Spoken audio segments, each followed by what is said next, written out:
નમસ્તે મિત્રો, આજની આ વાર્તા તમને ડરાવશે અને તમારી રૂહને કપાવશે.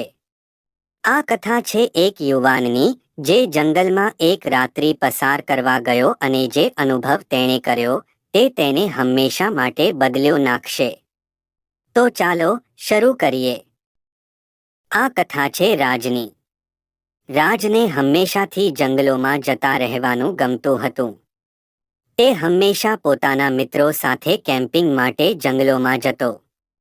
પરંતુ આ વખતે તે એકલો જ ગયો હતો કારણ કે તેના મિત્રો વ્યસ્ત હતા. રાજે પોતાની તંબુ જંગલની વચ્ચે ગોઠવી અને રાત્રિએ આગ સળગાવીને બેઠો. ચારે બાજુની શાંતિ અને કુદરતના અવાજો તેને હંમેશા શાંત અને શાંતિથી ભરતા હતા.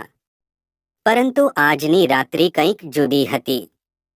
હવામાં એક અજાણી ઠંડક હતી અને વૃક્ષોની સરસુર કંઈક વધારે જ ડરાવનારી લાગતી હતી. રાત્રિ વધતી રહી અને રાજે તેના તંબુમાં જઈને સૂવાની કોશિશ કરી. તે સૂવા જઈ રહ્યો હતો.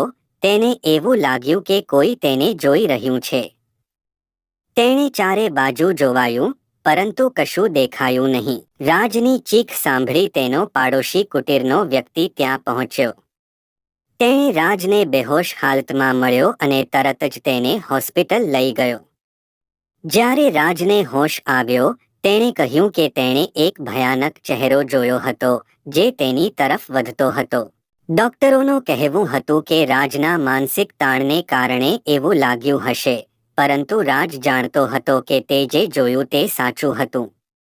તે ક્યારેય જંગલમાં પાછો ગયો નહીં અને તે રાત્રિ તેના જીવનની સૌથી ડરાવનારી રાત્રિ બની. મિત્રો, ક્યારેક આપણું મગજ અમને જે દેખાડે છે તે ફક્ત કલ્પના નથી.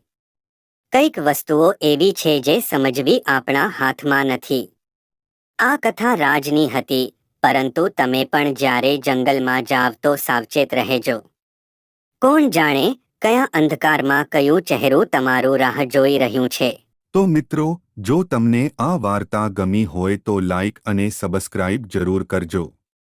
ફરી મળશું એક નવી અને ડરાવનારી વાર્તા સાથે.